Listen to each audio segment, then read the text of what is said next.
नमस्ते। कार्यक्रम सीधा कुरा जनतासँग हेर्नको निमित्त टेलिभिजन सेट अगाडि बसिरहनुभएका र इन्टरनेटको माध्यमबाट विश्वभर हामीलाई हेरेर बसिरहनुभएका सम्पूर्ण आदरणीय दर्शक महानुभावहरूलाई म रवि लामिछाने हार्दिक स्वागत तथा अभिवादन टक्राउँछु। यति बेला देशको न्यायालय विवादमा छ, जुन अत्यन्त दुःखद कुरा हो। न्यायालयबाट न्याय नपाउनुसम्मलाई सहेका आम मानिसले न्यायालयबाट अन्याय चाहिँ सहन नपरोस् भन्ने कामना गर्नु बाहेकको विकल्प छैन।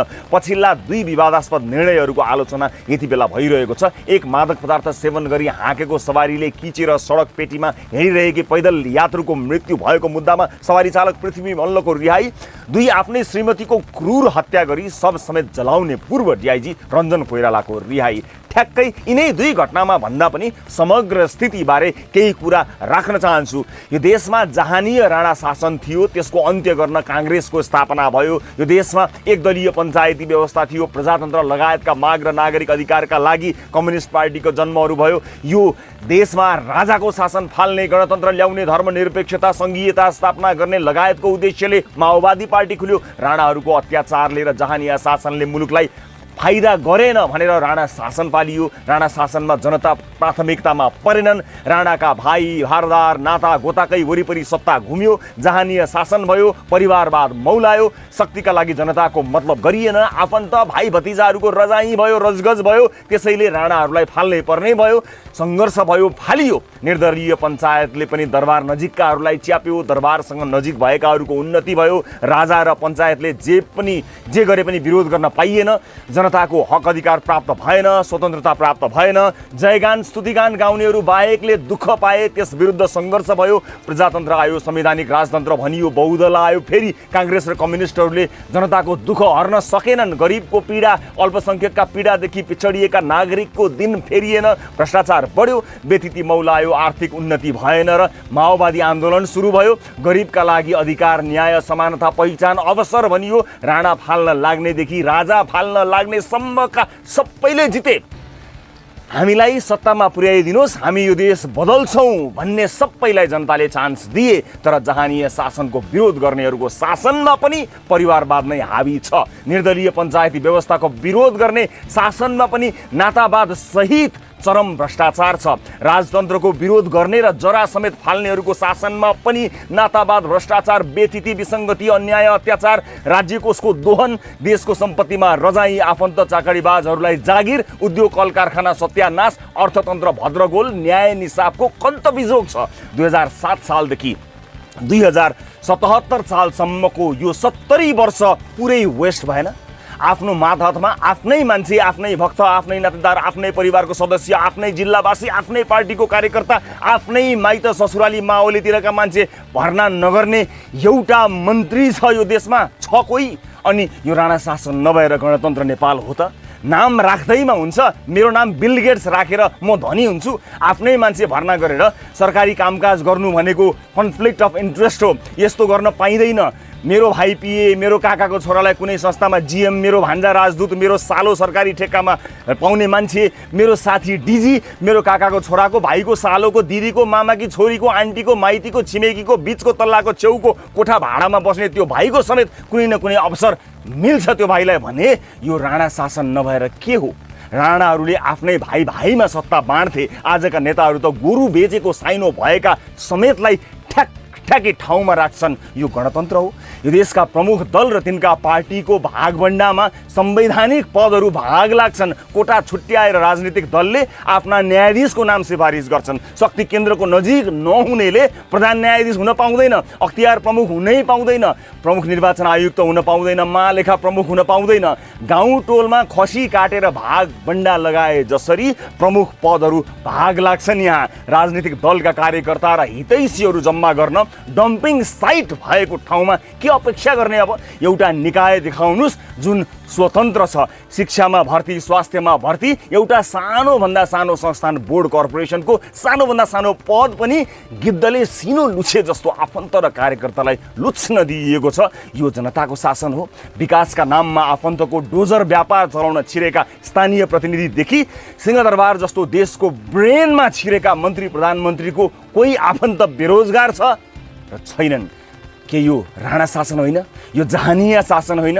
कुनै दलको झोला र झन्डा नबोकी, कुनै नेताको दैलोमा नधाई आफ्नो बुतोले, अध्ययनशील क्षमता र अनुभवले यो देशमा कुनै ठुलो जिम्मेवार पदमा पुगेर देखाउनुहोस्। कोही छ यो चुनौती स्वीकार गर्ने? अनि यस्ता आफन्तवादीहरूको भागभण्डामा बाँचेको मुलुकमा न्यायालयको निर्णयबारे के बोल्ने, कसरी बोल्ने? अरू त छोड्नुहोस्, हरेक पार्टीले पत्रकार समेत किनेर राखेका छन्। सारा ठाउँमा आफन्त भर्ती गरेर त्यसको बचाउ गर्न मिडिया समेत आफूलाई चाहिने के यस्तै प्रणालीको कल्पना गरिएको हो? दलै पिच्छेको अनलाइन नेतै पिच्छेका पत्रकार चाहिनेहरूको सिंहदरबारमा रजगज देख्दा यस्तो लाग्छ कि यो हस्तिनापुरको त्यो राज्यसभा हो जहाँ द्रौपदीको चिरहरण हुँदैछ।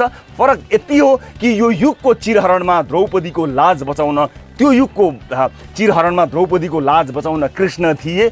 यो कलियुग भइसकेकोले यहाँ यो कलियुगमा चिरहरणमा कुनै कृष्ण छैनन्। कौरव पाण्डव त के, आजका कृष्णहरू समेत आफ्नो आफ्नो कोटा पाएकाले द्रौपदी सर्वाङ्ग नाङ्गै हुँदैछन्। हाम्रो 70 वर्ष गायब भयो। कुनै एङ्गलबाट पनि यो 77 साल होइन, यो 2007 साल हो। यहाँ अझै राणा शासन छ। आउनु सुरु गरौँ जनताको चासो, गुनासो र प्रश्न सहितको विशेष कार्यक्रम सीधा कुरा जनतासँग।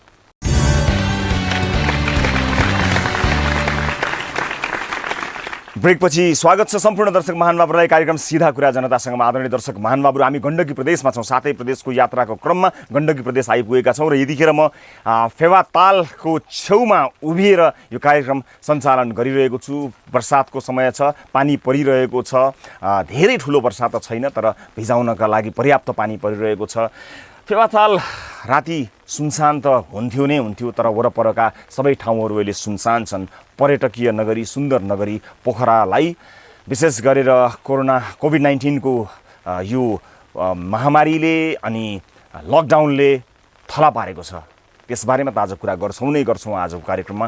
त्यो सँगसँगै सिङ्गो गण्डकी प्रदेशका बारेमा कुराकानी गर्न गइरहेका छौँ। म्याग्दी सबैभन्दा बढी पहिरो प्रभावित जिल्ला हुन गएको छ। म्याग्दीमा स्थलगत रूपमा हामीले एक रिपोर्ट तयार पारेका छौँ। 31 जनाको ज्यान गइसकेको छ। केही मानिसहरू बेपत्ता रहेका छन्, बाटाघाटाहरू बन्द रहेका छन्, घरहरू धेरै लगभग 500-600 भन्दा बढी घरहरू क्षतविक्षत भएका छन्। घरबारविहीन मानिसहरूको सङ्ख्या बढ्दो छ। त्यस विषयलाई लिएर एक विशेष रिपोर्ट हामीले तयार पारेका छौँ। म्याग्दीको स्थानीय सरकारले गरेको राम्रो कामको सराहना समेत गर्दै र संसारभरि छरिएका म्याग्दीका नेपाली दाजुभाइ दिदीबहिनीहरूले उदाहरणीय कार्य गरिरहेको विषयलाई समेत समेट्दै हामीले एक विशेष रिपोर्ट पनि आजको कार्यक्रमका लागि तयार पारेका छौँ। अन्य विविध विषयहरू पनि छन्। एकजना मात्र व्यक्ति एउटा क्वारेन्टाइनमा भएको विषयलाई पनि कार्यक्रममा समावेश गरेका छौँ। र सुरुवात गर्न चाहन्छु हाम्रो नियमित स्तम्भ गाली र तालीबाट। यस अघिको कार्यक्रममा हाम्रो प्रश्न थियो, यो साता बिपी र पुष्पलालको जन्मजयन्ती मनाइयो। के काङ्ग्रेस र कम्युनिस्ट पार्टीले बिपी र पुष्पलालका सपना पुरा गर्लान्? ढिला चाँडो गर्छन् भन्नेले तालीमा र तिनका नाममा आफ्नै सपना पुरा गर्छन् भन्नेले गालीमा भोट गर्नुपर्ने थियो। जसमध्ये ढिला चाँडो गर्छन् भन्दै 5.20% अर्थात् 265 जनाले मात्रै तालीमा भोट गर्नुभएको छ भने तिनका नाममा आफ्नै सपना पुरा गर्छन् भन्दै 94.80% अर्थात् 4835 जनाले गालीमा भोट गर्नुभएको थियो। र ताली र गालीका लागि अब आजको प्रश्न यस प्रकार रहेको छ। एसिड आक्रमणकारीलाई सर्वस्व सहित जन्म कैदको सजाय हुनुपर्छ, यो ठिक हो, तर अझै त्यतिले पनि पुग्दैन भन्नेले तालीमा र त्यो त अलि बढी हुन्छ कि भन्नेले गालीमा भोट गर्नुहोला। भोट गर्नका लागि हाम्रो पात्रको मोबाइल एप्लिकेसनमा जानुहोला। होम पेजमा रहेको ताली र गालीको शीर्षकमा गई आफ्नो मत जाहेर गर्नुहोला र सार्वजनिक चासोको विषयमा आम दर्शकहरू, आम सर्वसाधारणहरू के भन्दछन् भन्ने कुरा जानकारी गराउन मद्दत गर्नुहोला। र अब कार्यक्रमको नियमित प्रस्तुतितर्फ यहाँहरूको ध्यान आकर्षित गराउन चाहन्छु। दर्शक महानुभावहरू, प्रदेश विशेष कार्यक्रमको दौडानमा हामी तराईका जिल्लाहरूको, मधेसका जिल्लाहरूको रिपोर्टिङ सकेर पहाडी जिल्लातर्फ लागेका छौँ। तराई बाढी र डुबानको समस्याले आक्रान्त भइरहेको बेला पहाडमा पहिरोले सताएको छ। यही बर्खामा मात्रै म्याग्दीमा बाढी र पहिरोमा परि 31 जनाले ज्यान गुमाएका छन् भने 4 जना अझै बेपत्ता छन्। म्याग्दीको धौलागिरी, अन्नपूर्ण, रघुगङ्गा, मालिका गाउँपालिका पहिरोले नरसंहारमा परेका छन् भन्दा फरक नपर्ला। विशेष गरेर तहस नहस भएका छन् भनौँ, अझ त्योभन्दा अझ उपयुक्त शब्द होला। प्रारम्भिक जानकारी अनुसार पहिरोमा पुरिने र बस्न नमिल्ने गरी क्षति भएका घरहरूको सङ्ख्या नै 600 बढी भएको जनाइएको छ। म्याग्दी सदरमुकामबाट गाउँतर्फ जाने अधिकांश सडक पछिल्लो 2 हप्तादेखि अवरुद्ध छन्। 2 सातादेखि सडक सञ्जालसँग सञ्चार र विद्युत पनि अवरुद्ध छ। सम्भवतः यो बर्खामा बाढी पहिरोमा सबैभन्दा बढी धेरैजनाले ज्यान गुमाउने जिल्ला म्याग्दी भएको छ। यो विपत्तिमा म्याग्दीमा स्थानीय सरकारले भने साँच्चै नै नागरिकप्रति जिम्मेवारी देखाएको भनेर स्थानीयहरूले बताएका छन्। अझ विशेष गरी म्याग्दीको परोपकारी संस्था ओम कुमारी शान्ति कोष र विदेशमा रहेका म्याग्देलीहरूको संस्था म्याग्दी प्रवासी नेपाली सङ्घ मुनाले दीर्घकालीन व्यवस्थापनका लागि अभियान सुरु गरेका छन्, जुन तारिफ योग्य छ। हामीले पहिरोले क्षत विक्षेत पारेका गाउँमै पुगेर तयार पारेको यो विशेष रिपोर्ट हेर्नुहोस्।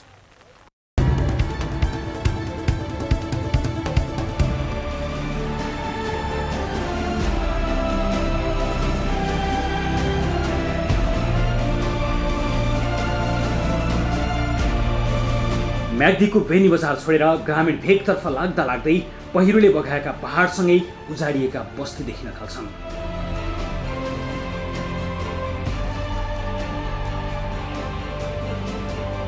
हुन पनि यो बर्खामा मात्रै बाढी र पहिरोमा पुरिएर म्याग्दीले 29 जना गुमाएको छ भने 4 जना अझै बेपत्ता छन्। म्याग्दीको धौलागिरी, मालिका, रघुगङ्गा र अन्नपूर्ण गाउँपालिका पहिरोबाट निकै प्रभावित छन्। धौलागिरी 6, मराङको अरबाङमा म यहाँ छु, 19 जनाको यहाँ मृत्यु भएको हो भने 2 जना अझै बेपत्ता हुनुहुन्छ र दर्शक महानुभावहरू पुरै म्याग्दीमा 31 जनाको मृत्यु भएको छ। र यहाँ तपाईँले देख्नुभएको थियो पारी जहाँ पहिरो गएको ठाउँ छ, त्यहाँनिर पनि 1 जनाको मृत्यु भएको जानकारी प्राप्त भएको छ। वडा कार्यालय त्यहाँ बगाएको पनि हामीलाई जानकारी प्राप्त भयो। असार 26 गते राति आँखै अगाडि पहिरोले बगाइरहेको घरसँगै श्रीमती र 2 छोरी गुमाएका धनबहादुर जुगजालेले पहिरोले च्यापिएका परिवारको गुहार सम्झेर विक्षिप्त छन्। काखको अबोध छोराले आमा खोजिरहन्छ। भित्र चाहिँ धागेको थियो, तलदेखि ढाकिरहेको थियो। अनि उहाँ मेरो श्रीमतीले चाहिँ आवाज दिइरहेको थियो। अनि म मेरो 2वटा नानीलाई उता निकालेर अनि जान्छु भन्दाखेरि फेरि उतातिरबाट झगडाखेरि म यहाँ चोलाएर म जान सकिनँ। अचानक 12 बजेको टाइम त्यस्तो हो।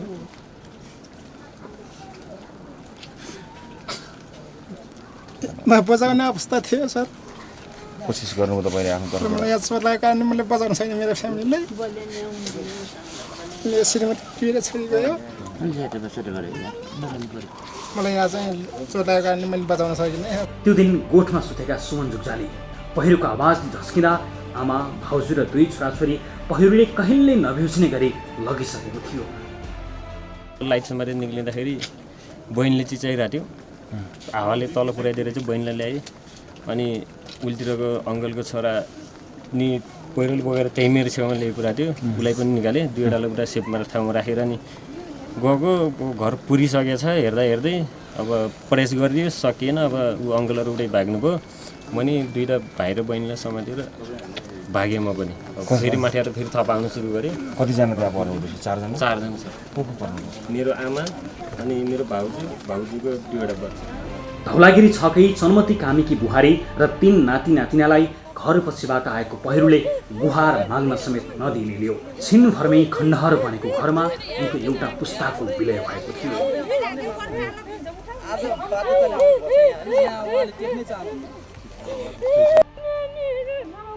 उनको गरले पोर्न दिइन कि मलाई के भयो सर यस्तो। यहाँ चाहिँ कतिजना पुरिनु भयो? 4 जना। कहाँनिर? 2टा नाति यी खौलो परेन। हजुरीमै निकालेको छ। 2टा नाति, एउटा नातिनी मेरो जेठी बुहारी।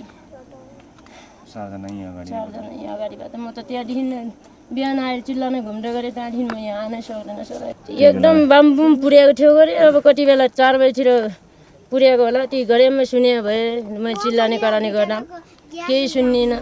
नामदुखी सबिना बिक सुत्केरी भएको 5 दिन भएको थियो। खाना घाँस टिप्न नपाउँदै घर बाहिरका रुख र बिजुलीका पोल ढल्न थाले। घरको 2तिरबाट बगेको पहिरोले बिचमा पारेको छिनले उनको होस हवास उड्यो। खाना खाँदैको बाग सोधेर गएको। त्यस पछाडि उहाँ गएर अनि भोग्लो लास्दै भयो। अनि श्रीमान तल जानुभयो। गोठ रहेछ त्यहाँ, गोठ रहेछ। अनि त्यहाँ गएर साटु र अमिलो मही मागेर ल्याउनु भयो। अनि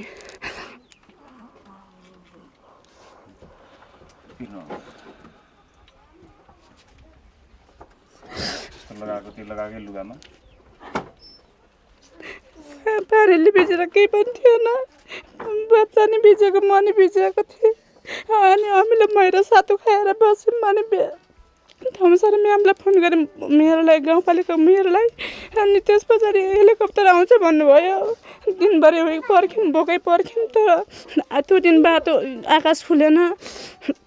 त्यही बस्यो भने 5 बजीतिर तल त्यो गोदमा झऱ्यौँ। अनि बल्ल सबिनाको जस्तै पीडा पहिरोले घेरिएपछि 1.5 महिनाको छोरा च्यापेर भागेर भाँसेकी हरिमाया विकको पनि छ। त्यो हेर्दा हेर्दै गयो गरे पहिरो, त्यहाँदेखि यता आनी खोला छ, उता जानी खोला छ। हेर्दा हेर्दै हजुर 2-3टा बच्चा थियो, एउटा सानो 2टा ठुलो। अब 2टा बच्चा सिंहतिर अब दौडेर पहिरो अब कस्टियो गरे थाप्ला। हामी त्यत्तिकै दौडी तल्लो घरमा आयो। तल्लो घरबाट 3 घरको मिलेर यता खोलातरी बल्ल आयो। घरमाथिबाट आएको पहिरोले घर भत्काउँदा दिपेक सुनारले आफ्नै 7 वर्षीय छोरी गुमाएका छन् भने आमा घाइते छिन्। भलाएर बाहिर निस्केर कहाँबाट आयो भल भनेर हेर्दाखेरि एकैचोटि माथिबाट पहिरो आएर अनि छोरीलाई चाहिँ पुरेछ भित्र भएको छोरी पुरेछ। अनि एउटा बुढी आमा हुनुहुन्थ्यो, अनि उहाँलाई चाहिँ चोट लागेर हस्पिटलमा उखाएर जानुभयो। घर बहार विहीन भएकाहरू अहिले चौरमा पाल हालेर र विद्यालयको कोठामा जीवन गुजारिरहेका छन्।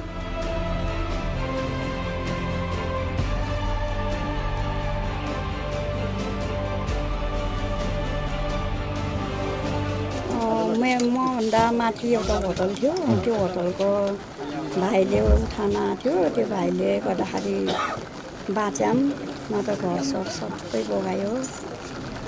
मध्यरातबाट पहिरोले जनधनको क्षति पुर्याउन थाल्यो। पुल बाटो पहिरोले छिचोल्न सक्ने थिएनन्। घाइतेको उद्धार र पहिचान मात्र होइन, मृतक सब निकाल्न र मुचुल्का गर्न समेत प्रहरी प्रशासन पुग्न सकेनन्। 25-26 गते 27 गतेको बेलुकी मात्र हेलीबाट उहाँहरू राम्चे अवतरण हुनुभयो। राम्चेबाट यहाँ मुचुल्का बनाउनको लागि पनि बोलाउँदाखेरि उहाँहरू आउन सक्ने अवस्था भएन। यो बाटोको कारणले, विभिन्न पहिरोको छेदविच्छेदको कारणले गर्दाखेरि। र म उहाँ तत्काल गएर उहाँहरूलाई ल मैले के गर्नु पर्यो, लास चाहिँ उहाँ हामीले राख्न सक्दैनौँ, तपाईँहरू बिना पनि मैले के सजाय भोग्नुपर्छ म भोग्न तयार छु, तर लास चाहिँ सत्कार गर्नुपर्छ, जलाउनुपर्छ, तपाईँहरू जान सक्नुहुन्न भनेदेखि म गएर जलाइदिन्छु भन्ने कुरो गरे पछाडि उहाँहरूले ठिक छ हामीलाई फोटो र त्यहाँ गएर उहाँहरूको नाम उमेर सबै विवरण दिनुहोस्, तपाईँहरूले जलाउनुहोस् भन्नुभयो। र त्यही अनुसार नै हामी यहाँ आएर त्यो काम गरेको हो। धौलागिरी गाउँपालिका 7 भीमका इन्द्रबहादुर केसीको घर ठ्याक्कै यही ठाउँमा थियो भन्ने यकिन गर्न अहिले मुस्किल छ। मध्यरातमा आएको पहिरोले भाइ बहिनीको कपडा लिन घरभित्र छिरेकी उनकी छोरी एलिसा केसी घरभित्रै पुरिन्। पानी आइरहेको थियो अरे बेलुकैदेखि। बिहानै अनि 5 नबजे म उठेर बाङ्सो कोदाली लिएर भल्ला गर्नु गएँ। फेरि छोरीले फेरि बच्चाहरू 2टा सानोलाई पलतिर पुऱ्याएर त्यो बच्चालाई कपडा ल्याउन आउँदाखेरि त्यस्तो एकैचोटि माथिबाट आइदियो। आएपछि बगायो। उनलाई मात्र बगायो कि तपाईँको ठुलो छोरी मात्र? स्थानीय ओम प्रसाद नेपालीको घर पनि बगायो। आङमा लगाएको 1 सरो कपडा बाहेक केही बसेन। तपाईँको कहाँनिर थियो घर? मेरो घर त्यो सेतो पत्थर मुनिपट्टिबाट, त्यहाँ माथिपट्टि थियो। पहिला पहिरो जाने थिएन गरे सर। अब बिहानको 6 बजे थियो र म टोइलेट गएको थिएँ। एकदम यतापट्टिको आयो पहिला, त्यहाँबाट टोइलेट गएर घरमा जान्छु भन्दा त उतापट्टिबाट नि चल्न लागेपछि त अब केराटी त बचाउनु पऱ्यो। ल केराटी आयो, ल भन्दा त जम्मा आयो गऱ्यो। अब केराटी लगेर पाठेर डुगरियो। कसलाई लिएर जानुभयो? मेरो बुढी, छोरी, नातिना भाइ लगेर पाखातिरबाट डुगुरे तल पुग्यो। आँखै अगाडि घर गयो? अलि पर पुग्दा त घर त लगिहाल्यो। आँखैले देख्नु आफूले? यो गाउँमा 2 पहिरोको बेचमा फँसेकालाई 2 दिन लगाएर हेलिकप्टर मार्फत उद्धार गरिएको थियो। बिचमा चाहिँ यताबाट पनि पहिरो आएको छ, यताबाट पनि पहिरो आएको छ, बिचमा मान्छे अड्केको छ भनेपछि एकदमै पीडा महसुस भयो हामीलाई। र हामीले हेलीबाट भए पनि उद्धार गर्नुपर्छ भन्ने चाहिँ हामीले जुन सोच गरेका थियौँ। यहाँ पैदल आउने चाहिँ गाडीबाट आउने बाटो बिचबिचमा सबै भट्केर आउन नसकिने अवस्था, पैदल आउन पनि नसकिने अवस्था थियो होइन। हेलिकप्टरबाट हामीले भोलिपल्ट प्रयास गऱ्यौँ र प्रयास गर्दै पनि हामीले चाहिँ त्यो दिन वेदर नखुलेको कारणले त्यो दिन गर्न सकेन। र भोलिपल्ट चाहिँ हामीले चाहिँ यहाँबाट ताकमबाट र आरबङबाट हामीले चाहिँ उद्धार गरेर कसैलाई बेनीमा उपचार गरे, कसैलाई चाहिँ पोखरा। गाउँमाथिको पहिरो अहिले रोकिए पनि गाउँ तलको खोलाको कटानले गाउँ तल पहिरोको जोखिम बढेको छ। पछाडिपट्टि रहेको पहिरो त अब नआउला किनभने जति आइसक्यो र अब अलिकति हाम्रो जोखिम कस्तो छ भने यो तल चाहिँ खोलाले कटान गरिराखेको छ र त्यहाँ चाहिँ सबै घरहरू हेर्दाखेरि राम्रो देखिन्छ तर अहिले सबै चाहिँ चर्किराखेको छ र क्रमशः सर्ने स्थितिमा छ। त्यसो भएको हुनाले यो तल्लो भाग चाहिँ अलिकति जोखिम छ। अब यताबाट चाहिँ नआउला र यहाँको समस्या भनेको अब हामीले विशेष गरेर अहिले चाहिँ जस्तै बिजुली छैन, खानेपानी छैन, अब सडक छैन।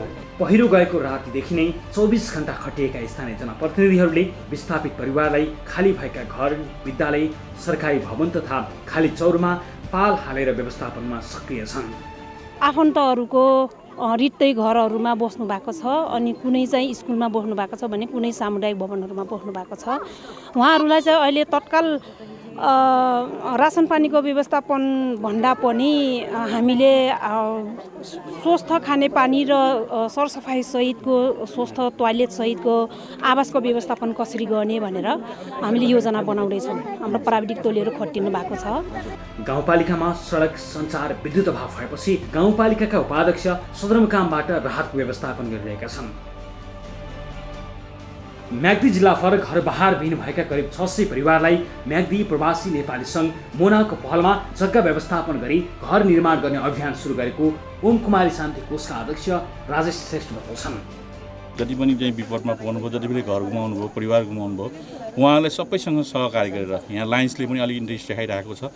मेन त चाहिँ मोना आइसिसीले यसमा महत्त्वपूर्ण भूमिका खेल्ने चाहिँ उहाँहरूको चाहिँ हाम्रो यो फोन वार्तालापमा पनि भइरहेको छ र स्थानीय सरकारले चाहिँ ल्यान्डको व्यवस्था चाहिँ अब हामी एउटा सामुदायिक बस्तीको चाहिँ अवधारणामा गइरहेको छौँ किनकि त्यहाँ सबै कुरा एक्सेस एकवटा घर बनाइराख्दाखेरि सबै कुरा एक्सेस पुर्याउनलाई गाह्रो हुने र एकीकृत आवास बनाउँदाखेरि कम्तीमा पनि उहाँहरूलाई चाहिँ पानी, बिजुली इत्यादि त्यहाँ पुर्याउनलाई सजिलो होस् भन्ने हेतुले अब 15-20 घर 25 घर कति बनाउनु पर्ने हो त्यो चाहिँ एकीकृत बस्तीको अवधारणा अनुसार ल्यान्ड चाहिँ हामीलाई स्थानीय सरकारले चाहिँ व्यवस्था गर्यो भने त्यसको चाहिँ प्राविधिक नाचजाँच चाहिँ अब हामीले चाहिँ प्राविधिक ल्याएर चाहिँ गराएर कम्तीमा उहाँलाई चाहिँ आफ्नो थप दिनचर्या चाहिँ कम्तीमा पनि त्यही भवनबाट सुरु गर्ने होला भन्ने चाहिँ हामीले स्वयंसेवकको रूपमा चाहिँ हामी काम गरिरहेको छौँ। विस्थापित परिवारलाई आधारभूत आवश्यकता सहितको घर निर्माण गर्न करिब 10 करोडभन्दा बढी खर्च लाग्ने भएपछि विदेशमा रहेका नेपालीहरूलाई सहयोगका लागि आह्वान गरेका छन्। अहिले पहिरो प्रभावित यी क्षेत्रमा सवारी साधन मात्र होइन, पैदल पुग्न पनि मुस्किल छ। खाद्यान्न, औषधि मात्र होइन, बिरामी भएर उद्धार गर्न समेत हेलिकप्टरकै भर पर्नुपर्छ। पहिरोमा परिवार गुमाएका झुमती, सुमन, धनबहादुरहरूको परिवारका सदस्य फिर्ता हुन सक्दैन, तर उनीहरूलाई दुःख बिछाउने छहारी त दिनैपर्छ।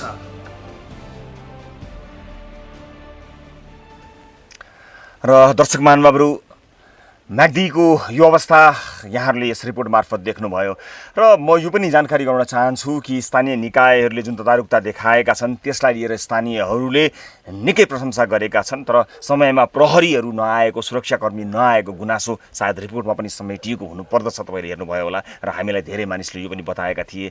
तर त्योभन्दा पनि उदाहरणीय कार्य धेरै मानिसहरूको एकबद्धता देखिएको छ। तुलनात्मक रूपमा म्याग्दीका धेरै मानिसहरू विदेशमा रहनुभएका धेरैजना हुनुहुन्छ र यो समयमा जुन किसिमको एकता प्रदर्शन भइरहेको छ अत्यन्त तारिफयोग्य छ। यसै कार्यक्रम मार्फत सबै मनकारीहरूलाई हामी आग्रह पनि गर्न चाहन्छौँ, एकजुट भएर आफ्नो ठाउँमा, आफ्नो गाउँमा परेको यो विपत्तिमा तपाईँहरूले अझै उदाहरणीय कार्य गर्नुहुनेछ भन्ने कुरामा हामी विश्वस्त हुन चाहन्छौँ। यस रिपोर्टलाई रिपोर्टका लागि मात्र, देखाउनका लागि मात्र, यो पीडा देखाउनका लागि मात्र प्रस्तुत गरिएको होइन। यो पीडामा संसारभरि रहनुभएका नेपालीहरूको एकबद्धता आओस् र सरकारी तवरबाट हुने जति पनि साथ सहयोग छ त्योभन्दा अझ माथि गएर त्यसलाई अझ साथ दिन स्थानीय मानिसहरू पनि सहभागी हुनुहोस् जो देश विदेशमा हुनुहुन्छ। उहाँहरूलाई म यसै कार्यक्रम मार्फत आग्रह गर्न चाहन्छु र यो प्रयास भइरहेको पनि हामीलाई जानकारी आएको छ। र दर्शक महानुभावहरू, यस विषयमा कुराकानी गर्न हामी टेलिफोनमा ल्याउने प्रयास गरिरहेका छौँ म्याग्दीका प्रमुख जिल्ला अधिकारी ज्ञाननाथ ढकालज्यूलाई। उहाँसँग हामी कुराकानी गरी त्यहाँको वस्तुस्थितिबारे जानकारी लिने कोसिस गरिरहेका छौँ र त्यो सँगसँगै त्यहाँको अवस्थालाई सुधार्नको निमित्त त्यहाँ स्थानीय सरकारले कस्तो किसिमको पहल गर्दैछ, प्रदेश सरकारसँग कस्तो किसिमको समन्वय हुँदैछ र केन्द्र सरकारसँग समेत कस्तो किसिमको पहल कदमी हुँदैछ भन्ने बारे जानकारी लिने प्रयास हामी यस कार्यक्रम मार्फत गर्ने कोसिस गरिरहेका छौँ र उहाँसँग कुराकानी गर्ने प्रयास हाम्रो जारी छ। र फेरि पनि म अनुरोध गर्न चाहन्छु जति पनि म्याग्दी निवासी दाजुभाइ दिदीबहिनी हुनुहुन्छ कृपया यो समयमा एकताबद्ध भएर यहाँहरू आउनुहुनेछ, एकताबद्ध भएर हातेमालो गर्नुहुनेछ र विपदमा परेका आफन्तजनहरूलाई आफ्नो ठाउँका मानिसहरूलाई यहाँहरूले पक्कै पनि मद्दत गर्नुहुनेछ भन्ने विश्वास लिएको छु। दर्शक महानुभावहरू टेलिफोन सम्पर्कमा उहाँलाई ल्याउने क्रम जारी छ, हामी त्यसलाई अगाडि बढाउने छौँ। यतिखेर उहाँसँग सम्पर्क हुन सकेको छैन। उहाँले जानकारी गराएअनुसार यतिखेर पनि उहाँ यसै कार्यका लागि पुलमा समस्या देखिएको हुनाले त्यहाँ कार्यरत हुनुहुन्छ भन्ने जानकारी केही बेर अगाडि आएको थियो र हामी कोसिस अझै पनि गरिरहेका छौँ र यदि यो बिचमा कोसिस हुन सकेन अथवा सफल हुन सकेन भने हामी एउटा ब्रेक लिन्छौँ र त्यो ब्रेकपछि उहाँसँग कुराकानी गर्नेछौँ। दर्शक महानुभावहरू जानकारी प्राप्त भएअनुसार एउटा ब्रेकको बेला भएको छ, ब्रेकपछि हामी उहाँसँग कुराकानी गर्नेछौँ र यसबारे यहाँलाई जानकारी दिनेछौँ। हामी गण्डकी प्रदेशमा छौँ, फेवातालमा पछाडि फेवाताल देखिन्छ, अलिकति शान्त छ र पानी पनि परिरहेको यो मौसम छ।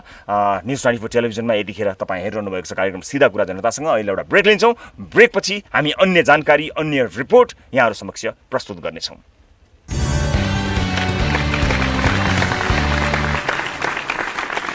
ब्रेकपछि स्वागत छ सम्पूर्ण दर्शक महानुभावहरूलाई कार्यक्रम सिधा कुरा जनतासँगमा। आदरणीय दर्शक महानुभावहरू, हामी गण्डकी प्रदेशमा छौँ र फेवातालको बिचमा बसेर यो कार्यक्रम प्रस्तुत गरिरहेका छौँ। प्रदेशहरूको यात्राको क्रममा हामी गण्डकी प्रदेश आइपुगेका हौँ। आजको एपिसोड र अर्को एउटा एपिसोड पनि गण्डकी प्रदेशका विभिन्न विषयहरू समेटेर हामी प्रस्तुत गर्नेछौँ। साथै प्रदेशमा पुगी आम जनगुनासोलाई सम्बोधन गर्ने क्रमलाई निरन्तरता प्रदान गर्ने क्रममा छौँ।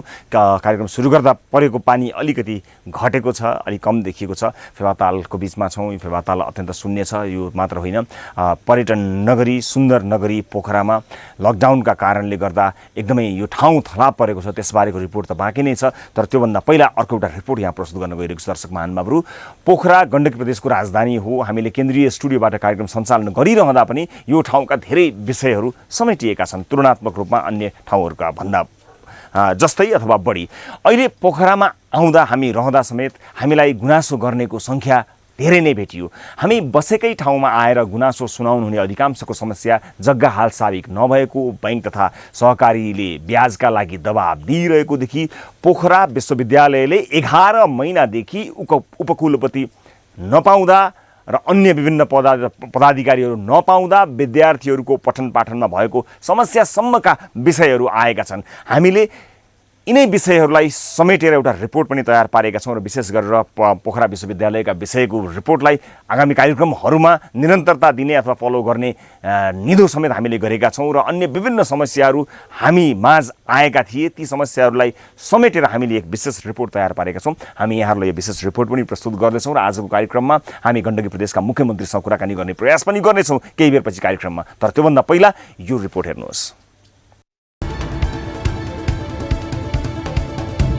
कास्कीको माछापुछ्रे गाउँपालिका 3 की लक्ष्मी राणाभाट वर्षौंदेखि बाबुको पर्खाइमा बसिरहेकी छिन्। रोजगारीको सिलसिलामा भारत गएका उनका बाबु धनबहादुर राणाभाट आजसम्म फर्किएका छैनन्। 2058 सालमा घर आएर फेरि भारत फर्केका उनका बाबुको अहिलेसम्म अत्तो पत्तो छैन। लक्ष्मीले अहिलेसम्म बाबुको माया कस्तो हुन्छ अनुभूति गर्न पाएकी छैनन्। 55 सालमा विवाह गर्नुभयो बाबाले। 55 सालभन्दा अगाडि चाहिँ 11 वर्षसम्म सम्पर्कविहीन हुनुभयो र त्यस पछाडि घर आउनुभयो। घर आएर चाहिँ विवाह गरेर म जन्मेँ। फेरि 58 सालमा हजुरबा बित्नुभयो। हजुरबा बित्ने टाइममा पनि आएर काजक्रिया गरेर फेरि फर्किनु भएको रहेछ। त्यस पछाडि चाहिँ अहिलेसम्म चिठी पत्र छैन। पहिलाको चिठीहरू चाहिँ मैले घरमा भेटाएँ। अनि मलाई चाहिँ बाबाको अनुहार पनि केही पनि याद छैन अहिलेसम्म चाहिँ। अनि यही फोटोहरू नै हो। सानोमा घर अगाडि कुनै गाडी आउँदा पनि लक्ष्मीलाई आफ्नै बाबु आए जस्तो लाग्थ्यो। बाबा आउनुभयो भन्दै गाडीसम्म दौडने गर्थिन्, तर उनको त्यो खुसी क्षण पनि टिक्ने थिएन। यति ठुलो भइसक्यो तर पनि मैले देखेको छैन। आमा पनि छोरा आउँछ कि भन्दै बस्नु भएको छ, अहिलेसम्म आउनु भएको छैन। अन्त केही छैन। अब हेर्नुभयो भने पनि उहाँको परिवार छ भने छोडेर आउन मिल्दैन भने नआउनु, मैले जबरजस्ती आउनु भनेको छैन। अब यत्रो भयो भने अब त मलाई बाबा भनेर बाबाको साथीहरू भेटेर यो बाबा भन्दा पनि ए हो र जस्तो हुन्छ, केही हुनै छैन। तर पनि कमी महसुस त धेरै नै छ। उहाँको अभावमा पनि म यतिको भएको छु। बाबुको फोटो र उनको त्यति बेला राजस्थानबाट पठाएको चिठी देख्दा लक्ष्मी अहिले पनि भक्कानिन्छन्।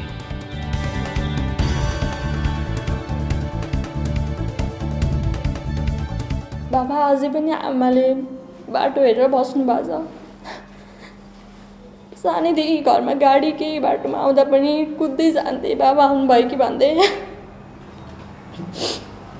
यति माया लाग्छ भने आउनु, नत्र भने जहाँ हुनुहुन्छ खुसी हुनु। मैले जे गर्न सक्दै त्यही गरे हो।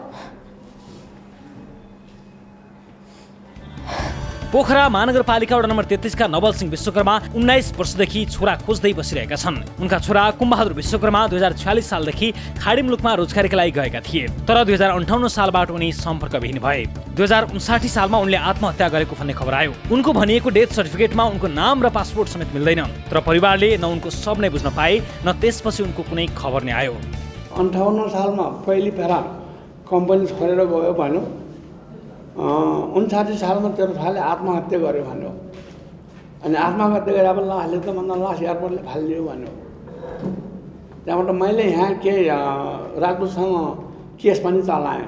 चलाउँदाखेरि राजदूतले केही हेर्दैनन्, केही उत्तरै दिएन, केही पनि हेर्दैन। कुलबहादुरका वृद्ध बाबु नवल सिंहलाई आफ्नो छोराले आत्महत्या गरेको भन्नेमा अझै पनि विश्वास छैन। उनी बुढेसकालमा छोरा आउने आशामा बसिरहेका छन्।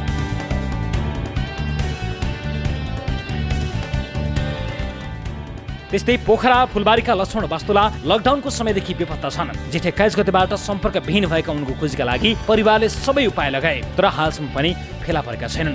जेठको 21 गतेबाट हराउनु भयो। अनि त्यतिखेर लकडाउन थियो, गाडीहरू केही पनि चलेको थिएन। बुवा कस्तो हुँदैन, अलिकति वृद्ध हुनुहुन्थ्यो, बोली चाहिँ अलि लरबर आउने थियो कि, बोली प्रष्ट थिएन बुवाको। अनि दबाई पनि खाइराख्नु भएको थियो अलिकति मानसिकको, त्यही बोली लरबर आउने कारणले चाहिँ दबाई खाइराख्नु भएको थियो। बुवा कता जानुभयो थाहै भएन। यता पोखरा विश्वविद्यालय झन्डै 1 वर्षदेखि नेतृत्वविहीन हुँदा विद्यार्थीहरूको भविष्य नै अन्यलमा परेको छ। 11 महिनादेखि सरकारले पोखरा विश्वविद्यालयमा उपकुलपति नियुक्त नगर्दा विश्वविद्यालयमा नियमित चल्नुपर्ने प्रक्रिया नै ठप्प भएका छन्। 6 महिना नै हामीले ल्याब सुन्ने अवस्था आइसक्यो। हामी चाहिँ अहिले 4th इयरको स्टुडेन्ट हौँ। हामी अहिले दसैँ अगाडि 8 सेमिस्टरको इक्जाम दिएर अनि त्यसपछि आफ्नो करियरको बारेमा सोच्नुपर्ने बेला हो। आफ्नो करियरको बारेमा सोच्नुपर्ने बेला चाहिँ हामी चाहिँ भिसी रजिस्ट्रारको नियुक्ति भएन, नियुक्ति चाहियो। म सेकेन्ड इयरको स्टुडेन्ट, मेरो पनि भविष्य त्यस्तै आउने हुन्छ। प्लस हाम्रो जुन दीक्षान्त समारोह हुनुपर्ने हो, पास आउट भइसकेकाहरूको उहाँहरूको पनि दीक्षान्त समारोह भएको छैन, सर्टिफिकेट पनि उहाँहरूले पाउनु भएको छैन भने अबको उहाँहरूको भविष्य चाहिँ के त?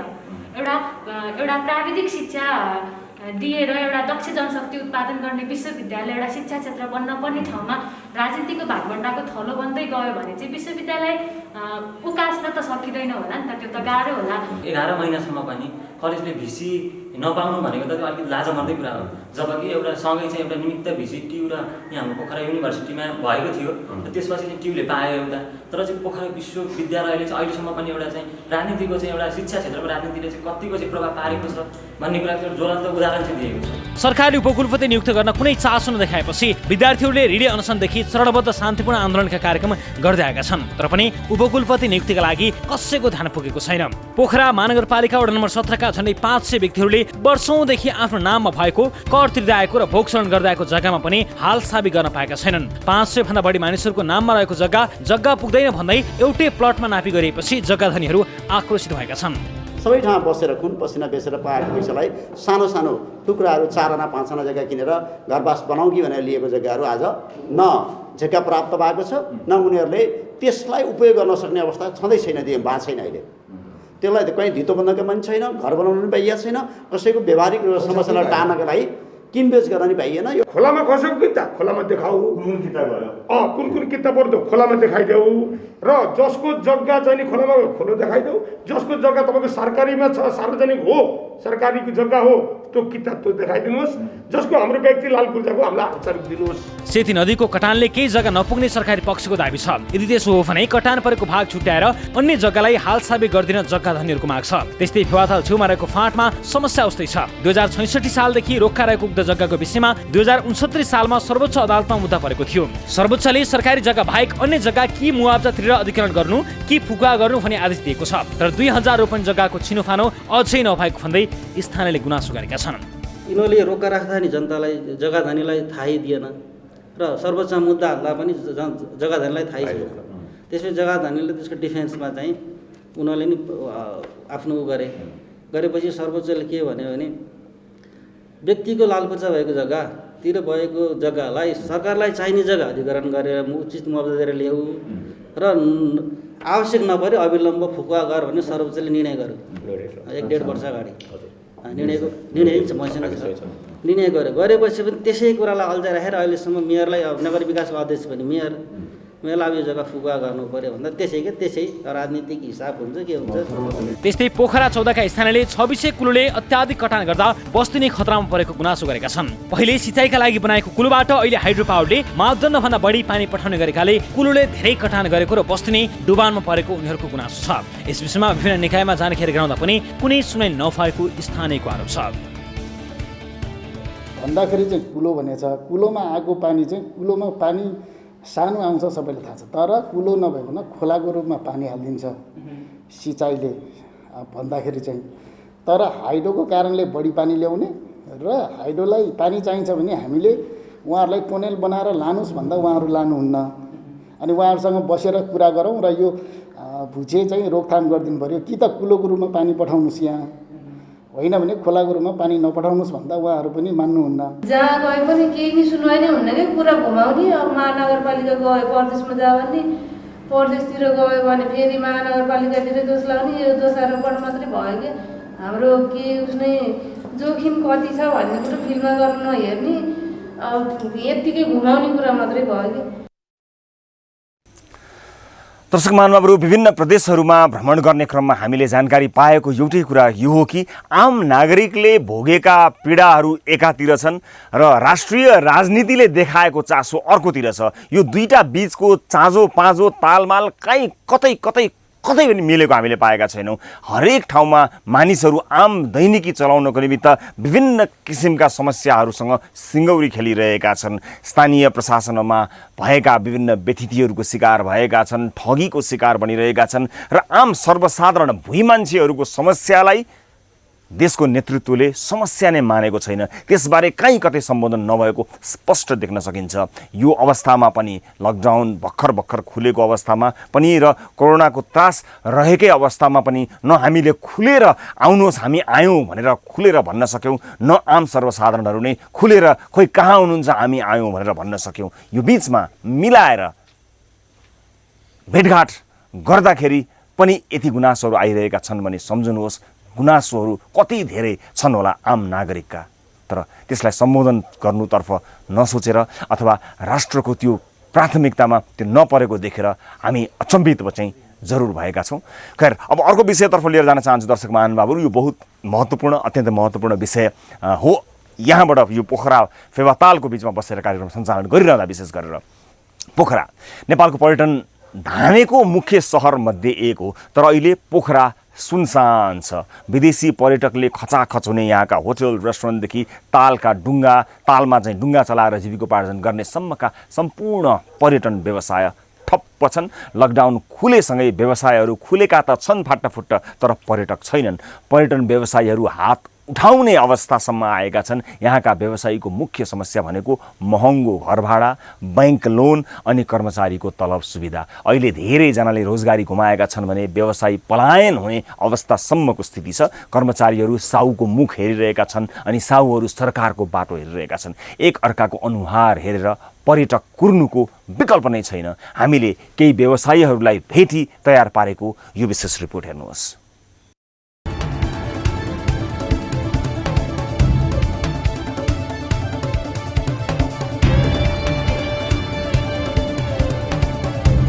यो पर्यटकीय नगरी पोखराको लेक साइड अवस्था सामान्य थियो भने कहिल्यै नसुत्ने लेक साइड पछिल्लो 4 महिनादेखि यस्तै छ, सुनसान छ।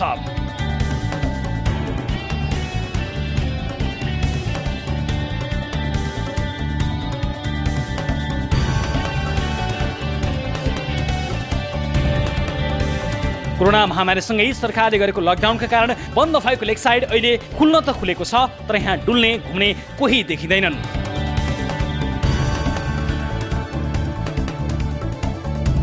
करोडौँ लगाइरहेको लेक साइडलाई कोरोनाले थिलो पारेको घाउमा सरकारले समेत मलमपट्टी लगाउन सकेन।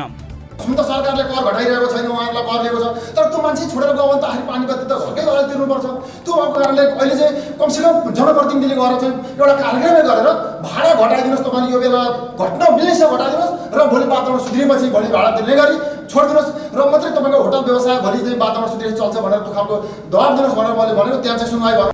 पोखरामा मात्रै साना ठुला 2000 होटल छन्। लेकसाइडमा होटल व्यवसाय गर्दै आएका घनश्याम अधिकारी अब होटल चलाइरहन सक्ने अवस्था नरहेको बताउँछन्। सबै डाउन हुँदा बैंकको लोन, घर भाडा अनि कर्मचारी व्यवस्थापनको भार ठेक्नै नसकिने अवस्था रहेको उनको भनाइ छ। धेरैले चाहिँ अहिलेसम्म त अराउन्ड 40-50% त विस्थापित भइसकेको अवस्था छ। अझै बाँकी रहेको 20 to 30% चाहिँ वेट एन्ड सी। त्यो वेट एन्ड सीको सीमा भनेको तपाईँको अक्टोबरलाई लिएको छ, दसैँलाई भनौँ न। अक्टोबरमा त्यस्तो परले भइहाल्ने त केही पनि छैन, तर पनि हुन्छ कि तै पनि कतैबाट।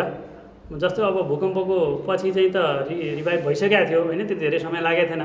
अब एकचोटि फेरि पर्खाउँ न, अब यत्रो लामो समयसम्म त गरिहाल्यो। हाम्रो अनुभव त यसमा त समय लगानी त भइसक्यो। बस्नु भने दसैँसम्म, असोज कार्तिक मङ्सिरसम्म पर्खिने पक्षमा हुनुहुन्छ, त्यसपछि सिधा हात ठडाउने होला।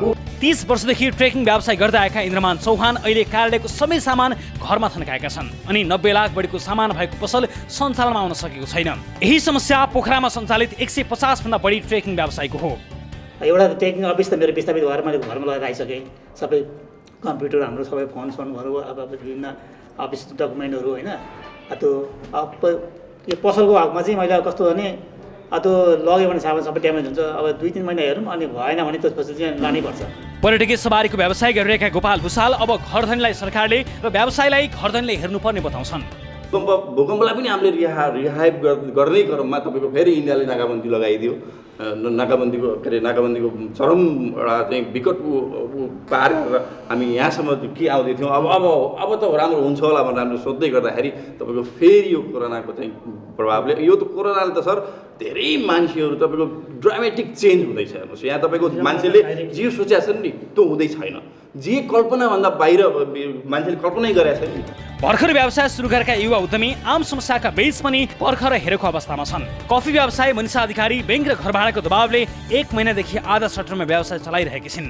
भाडा तिर्न चाहिँ एकदमै गाह्रो भइरहेछ। जब बिजनेसै हुँदैन भने अब कहाँबाट चाहिँ इन्कमै नभएपछि अनि कसरी तिर्न सकिन्छ त?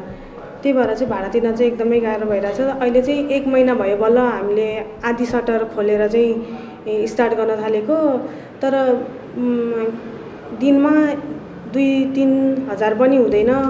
पर्यटकलाई मोटरसाइकल टुर गराउने ट्राभल एजेन्सी सञ्चालक विजय लामिछाने केही समयसम्म पनि अवस्था यस्तै रहे पलायन हुनुको विकल्प नरहेको गुनासो गर्छन्। ऋण गरेर सुरु गरेको साना व्यवसायलाई लोनकै डरले सताइरहेको छ।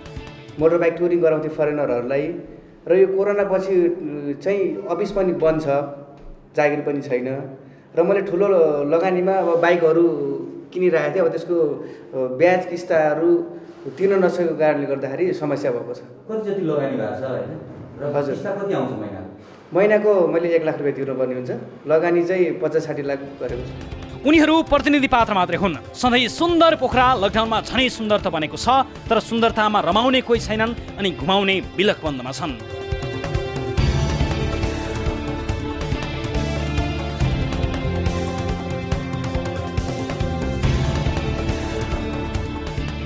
दर्शकहरू, यो त पोखराको विषय भयो। समग्र गण्डकी प्रदेशका बारेमा कुराकानी गर्नको लागि यतिखेर हाम्रो टेलिफोन सम्पर्कमा हुनुहुन्छ गण्डकी प्रदेशका मुख्यमन्त्री पृथ्वी सुब्बा गुरुङ। मुख्यमन्त्रीज्यू नमस्कार, स्वागत छ यहाँलाई कार्यक्रममा। धन्यवाद, नमस्ते। हजुर, अब समग्र प्रदेशका बारेमा कुराकानी गरौँ। एक त यो कोरोनाको समय छ अथवा लकडाउन भर्खरै खुले तापनि यसले थिलथिलो पारेको कुरा छ, पोखराको पर्यटन व्यवसायको कुरा छ, त्यसमाथि पनि यो पहिरोका कुराहरू पनि छन्। म कहाँबाट कुरा सुरु गरौँ भने पोखरामै छु, पोखराबाटै सुरुवात गरौँ। यहाँले नीति तथा कार्यक्रममा केही कुराहरू गर्ने प्रतिबद्धता देखाउनु भएको छ, तर यत्रो ठुलो यो पर्यटनको नगरी पोखरालाई, पर्यटनबाट परिचय बनाएको, यत्रो ठुलो अर्थतन्त्रलाई टेवा दिएको पोखरालाई यो नीति कार्यक्रममा तपाईँले भनेका कुराहरूले यो ठुलो विषयलाई सरकारले गरेको, प्रदेश सरकारले गरेको निर्णयले अथवा अहिले हालसालै तपाईँले भन्नुभएको घोषणाले यो पर्यटनलाई यसलाई धान्न सक्ला, यसको क्षमता पुग्ला, के होला? होइन, अब अलि कोरोनाको जुन चाहिँ सङ्क्रमण चाहिँ अलिक बढ्दै गइरहेको देखिन्छ। हजुर, यसले अब चाहिँ तपाईँको सर्भिस व्यवसाय रिभाइभ होला भन्ने मैले अनुमान गरेको छु। आज सरकारले रिभाइभ चाहिँ हुन नसके पनि यसलाई सर्भाइभ बनाइराखौँ, यसलाई बचाइराखौँ पनि परिस्थिति गम्भीर नहुने, घरतिर नहुने बित्तिकै यसले चाहिँ रिभाइभ गर्न सक्छ पर्यटन व्यवसायले, पर्यटन क्षेत्रले भन्ने थियो। तर म आशावादी छु यो आगामी वर्षसम्ममा चाहिँ केही डोमेस्टिक टुरिज्मको चाहिँ हाम्रो विस्तार हुन पनि लागिरहेको छ, सुरु हुन लागिरहेको छ। हजुर एक खालको विवाहित चाहिँ फेरि गर्ने ठाउँतिर चाहिँ पुग्छ भन्ने लाग्छ। त्यसको लागि प्रदेश सरकारले त मलाई थाहा छँदैछ, हामीले यो 1 अरबको चाहिँ सर्भाइभल फन्ड चाहिँ जम्मा गरेका छौँ, व्यवस्थित गरेका छौँ। यसलाई चाहिँ हामीले पर्यटन क्षेत्रसँग अलिक बढी जोडेर पनि लान्छौँ, कृषि क्षेत्र जोडेर लान्छौँ, यातायात क्षेत्रसँग सेवा सुविधा जोडेर लाने हाम्रो योजना छ। त्यो क्षेत्र चाहिँ मैले छलफल गरिरहेको छु, मैले एउटा ग्रुप बनाएर चाहिँ छलफल गरिरहेको छु। त्यो छलफलको आधारमा चाहिँ कसरी हामीले राहत दिने, कसरी सहुलियतहरू प्रदान गर्ने र यो पर्यटन क्षेत्रलाई फेरि चाहिँ जस्तै अवसर कुराहरू अहिले चाहिँ प्रारम्भिक चाहिँ चरणको कुराहरू कसरी गर्नुपर्छ भन्ने बारेमा हामी चाहिँ अहिले सरकारवालासँग छलफल। हजुर अब तपाईँ विशेष गरेर एकदमै स्पष्ट वक्ता राजनीतिज्ञको रूपमा चिन्नुहुन्छ। तपाईँको भनाइमा कुरा गराइमा तपाईँले विभिन्न समयमा अभिव्यक्त गर्ने अभिव्यक्ति र काम कारबाहीमा केही पृथकता छ, यो म खुलेरै भन्न पनि चाहन्छु। त्यो बोलाइमा जुन पृथकता छ त्यसलाई अमूर्त कुराहरू होइन कि मूर्त कुराहरूबाट तपाईँले रिजल्ट दिन सक्नुहुन्छ भन्ने कुरामा आशावादी गराउने केही कुरा आज यो कार्यक्रम मार्फत बताइदिनुहोस् न, ताकि धेरै व्यवसायीहरू टेलिभिजन हेरिरहनु भएको छ। तपाईँको र हाम्रो यो कुराकानी त एउटा प्रश्न र त्यसको नियमित जवाफ दिएर सक्ने किन गर्नु र केही यस्ता आशावादी कुराहरू बताइदिनुहोस्, केही पोइन्ट्सहरू बताइदिनुहोस्, ताकि ओहो यस्तो हुँदै रहेछ भनेर साँच्चै बुझाउन आँटेका मान्छेहरूले पनि एहो साँचो बुझाउने अवस्था छैन, हातै उठाउन आँटेका मान्छेहरूले पनि केही समय त सर्भाइभ गरेर बस्छौँ है भन्ने त्यो आशाको सञ्चार होस्, म तपाईँबाट यसको अपेक्षा गर्दछु। केही त्यस्ता चिजहरू बताउन चाहनुहुन्छ? अब यसमा चाहिँ के थियो भने पहिलो कुरा चाहिँ प्रदेश सरकारको आफ्नो लिमिटेसन छ होइन, शिक्षाले गर्दा चाहिँ बजेटको लिमिटेसन छ, उसको अधिकारको खाताको लिमिटेसन छ। त्यसकारण मैले चाहिँ के भनेको सुरुमै यो पर्यटन क्षेत्रमा चाहिँ कसरी चाहिँ यो बुझाइ राख्ने होला भनेर चाहिँ र अहिले चाहिँ त्यो क्षेत्रले चाहिँ के समस्या भोगिरहेको छ त्यसलाई समाधानको लागि चाहिँ आफ्नो लेभलबाट प्रदेश सरकारको लेभलबाट पनि सिफारिस गरेर गभर्नरलाई भनेर अर्थमन्त्रीलाई प्रधानमन्त्रीलाई धेरै कुराहरू चाहिँ हामीले चाहिँ भनेर चाहिँ हामीले भनेको कतिपय कुराहरू सबै सबै जस्तो नभए पनि झन्डै 90% कुराहरू चाहिँ मौद्रिक नीति मौद्रिक सरकारले चाहिँ गभर्नरले चाहिँ देखाइरहेको छ। त्यसमा एकदमै धेरै आशावादी आउँछ र त्यसलाई अझ थप चाहिँ हामीले गण्डकी सरकारबाट के गर्न सकिन्छ त्यो हामी गर्न तयार छौँ। त्यसैले अहिले एकदमै यो सङ्कटमा परेका लकडाउनको कारणले चाहिँ सबै होटलहरू रेस्टुरेन्टहरू चाहिँ रिसोर्टहरू बन्द भएको, त्यसले गर्दाखेरि चाहिँ तपाईँको आम्दानी खर्च भएको, रोजगारीको सङ्ख्या बिग्राल बनेको, यो सबै चिजबाट बिस्तारै चाहिँ माथि उठ्ने चाहिँ आधार चाहिँ मौद्रिक नीतिले पनि दिएको छ।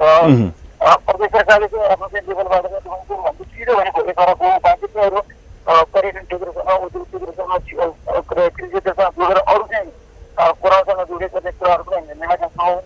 त्यसले गर्दाखेरि चाहिँ अब यो जे चाहिँ उहाँले चाहिँ समस्याहरू रेन्टको समस्या बुझाउने ट्याक्स बुझाउने माग गर्नुभएको थियो, राम्रोसँग सम्बोधन भएको छ। ब्याङ्कको कुराहरू सम्बोधन भएको अरू सहुलियत गर्ने सम्बोधन भयो हुनाले अब त्यसको कार्यान्वयनमा हामी सबै पक्ष लाग्नु पर्यो। नेपाल सरकार, प्रदेश सरकार, व्यवसायी सबै क्षेत्रसँग लाग्नु पर्यो। त्यो लाग्दाखेरि चाहिँ धेरै आशा गर्ने ठाउँहरू अब जरा हामी प्रोग्राम चाहिँ त्यसबाट धेरै उत्साहित पनि छ। हजुर हस्, यो आशा गरून् मानिसहरूले जो चाहिँ चिन्ता अभिव्यक्त गरिरहेका छन् उहाँहरूलाई पक्कै पनि चिन्ता गर्नु पर्दैन, ढुक्क हुने एउटा वातावरण तपाईँले बनाउनुहुन्छ होला भन्ने अपेक्षा गर्छु। यो पोखराको विषय भयो, पर्यटनको विषय भयो। म अब पहिरोको बारेमा केही कुरा गर्छु, त्यसपछि कोरोनाको विषयमा छुन्छु। पहिरोको बारेमा कुराकानी गर्दा म्याग्दीको कुराकानी गरौँ। म्याग्दीमा धेरै घरहरू क्षति भएका छन्, मानिसहरूको ज्यान गएको छ, पहिरोमा ज्यान गुमाउनेहरू सबैभन्दा बढी म्याग्दीमा छन्। यो गण्डकी प्रदेश अन्तर्गत नै पर्यो। त्यहाँ चाहिँ संसारभरिका जति पनि म्याग्देलीहरू लगायत अन्य विभिन्न सङ्घ संस्थाहरूले एकबद्धता जनाइरहेको हामीले पायौँ, स्थलगत रूपमा पनि पुग्यौँ। तर अब नयाँ बस्तीहरू बनाउनका लागि, नयाँ घरहरू बनाउनका लागि जग्गा उपलब्ध गराउने हो भने, सरकारले एकदमै तदारुकता देखाउने हो भने हामी त केही महिनामा नै ठाकठुक गरेर देखाइदिन सक्छौँ भनेर बडो जोसिएर संसारभरिका सङ्घ संस्थाहरू भनौँ, व्यक्तिहरू लागि रहनु भएको रहेछ। सरकारी काम अलि ढिला हुन्छ, त्यो ढिला भइरहँदा घरबार विहीनहरूले अझ बढी पीडा पाउलान्। तपाईँको कामको स्पिड विशेष गरेर यो पहिरो पीडितहरूका लागि कुन स्पिडमा तपाईँ जाने विचार गर्नुभएको छ? पहिलो कुरा चाहिँ गरीबीकरण उद्धार गरियो। हामीले त अरू मेहनत गऱ्यौँ, त्यसपछि चाहिँ अब राहतको गराएको छौँ। अब पुनर्स्थापना कसरी गर्ने चरणमा होइन। अहिले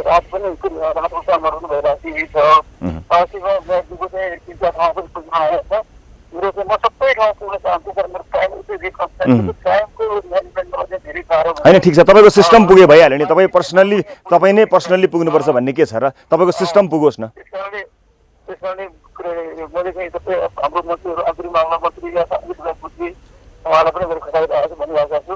अहिले चाहिँ अहिले के गर्नु दोस्रो कुरा छ, पहिलो कुरा चाहिँ यो पुनर्स्थापनाको लागि अहिले चाहिँ जो तपाईँको सबै पुरियो बगायो या चाहिँ जो चाहिँ नबगाए पनि घर त छ तर वारिपारि सबै छैन, त्यो ठाउँबाट नपारिकन सुरु छैन। अब त्यसको कुनै स्कुलमा या चाहिँ कुनै सामाजिक चाहिँ संस्थाको चाहिँ घरमा या चाहिँ अरू चाहिँ आफ्नो इष्टमित्रसँग यसरी बसिरहेका स्थिति छ होइन। त्यसो चाहिँ यो स्थिति राम्रो होला, यसको गर्नुपर्ने चलाउनुपर्ने होला। त्यस कारणले हामीले पहिलो कुरा चाहिँ तत्काल चाहिँ तपाईँको अस्थायी चाहिँ चौरहरूको चाहिँ भन्ने सोचिरहेको छौँ हामी। त्यो तत्काल चाहिँ किनभने नयाँ चाहिँ पुनर्स्थापना नयाँ घरहरू बनाउन त अब एक दुई वर्ष लाग्ने छिटो भन्दाखेरि नेपालमा त्यो सबै चाहिँ लागिहाल्छ, 1 वर्ष 1.5 वर्ष लाग्ला। त्यो चाहिँ अवधिभित्र चाहिँ मान्छेलाई चाहिँ स्कुलबाट निकाल्न आफ्नो समितिको घरबाट बाहिर निकाल्न उसको आफ्नो चाहिँ बसाइको चाहिँ बसोबासको व्यवस्था गर्न लाग्छ। अस्थायी बसोबासको व्यवस्था गर्न सकिन्छ, तर स्थायी रूपमा गर्नलाई चाहिँ नि वर्ष 1.5 वर्ष लाग्न सक्छ। दोस्रो कुरा चाहिँ हामीले तपाईँको सबै गण्डकी प्रदेशको लमजुङमा छ, म्याग्दीमा, अब तलौमा, सानोमा, खस्कीमा, यी लगायतका जिल्लामा जे पर्वतमा जे समाजहरू चाहिँ हामी भएका छौँ। भन्छ घरबार पनि बनाएको छ, ती घरबार टिमहरूको घर चाहिँ हामी बनाएको छ। हजुर, अब यो सरकारले गरेको हजुर कार्यविधिहरू बनाइदिनु परेको होइन। हजुर, अब पानी गर्न पनि के भनेको कुरो भन्दा व्यक्तिको निजीको चाहिँ जग्गा चाहिँ छ, जग्गा भएर मात्रै भएन, अब बस्न योग्य ठाउँ हुनु पऱ्यो। त्यसको चाहिँ प्रबन्ध पनि सुहाउने गरिदिनु भएन। अब चाहिँ कुनै जोगी नहुने मान्छेहरू चाहिँ समस्या थाहा थियो, मान्छेको चाहिँ जग्गा छैन अनि त्यो प्राधिकरणभित्र प्रक्रिया छ, तर जग्गा आफ्नो उसको नाममा लालपुरका नभएको कारणले भएर बनाउन तयारी छ। यसलाई कसरी अन्त्य गर्न सक्छौँ हामी पारिवारिक भन्छौँ, या त हामीले एक जग्गा त्यहाँ अलिकति गएर चाहिँ त्यो अब 4-5 धुरी चाहिँ त्यो प्रबन्ध गर्नुपर्ने होला। सङ्घीय सरकार पनि बनाउँछु भनेको छ, हामी त्यसलाई चाहिँ जाने गर्छौँ। अब यसमा मैले एउटा अर्को उपचारको कुराहरू जोड्न चाहेँ। प्रदेश सरकारले 1 लाख रुपियाँ दिँदा मान्छेको 2 लाखभन्दा बढी खर्च भएका केही घटनाहरू पनि देखेका छन्। यो त उपचार मान्छेको खर्च कति भयो त्यस हिसाबले सरकारले दिने कि जति खर्च भए पनि लौ 1 लाख रुपियाँ दिने अथवा यदि सर्टेन अमाउन्ट दिने भन्ने हो? नीति चाहिँ के हो हाम्रो? त्यो चाहिँ अहिलेसम्म चाहिँ नेपाल सरकारको नीति अनुसार हामीले अतिरिक्त खर्च गरिरहेका छौँ। अहिलेसम्म सरकारी चाहिँ अस्पतालमा उपचार गर्नेहरूको सबै दिन गर्दैन। अब प्राइभेट अस्पतालमा काम गरेर पोलिसी हो होइन। तर अस्ति नै हाम्रो चाहिँ धेरै कुरा भन्नुभएको छ। त्यो के छ भनेदेखि अब सरकारी अस्पतालमा उपचार गर्नेहरूको हकमा पनि सरकारले तिर्न प्रयोग गर्दैन त। अब उसको कुराले चाहिँ खाना पर्नु उसैले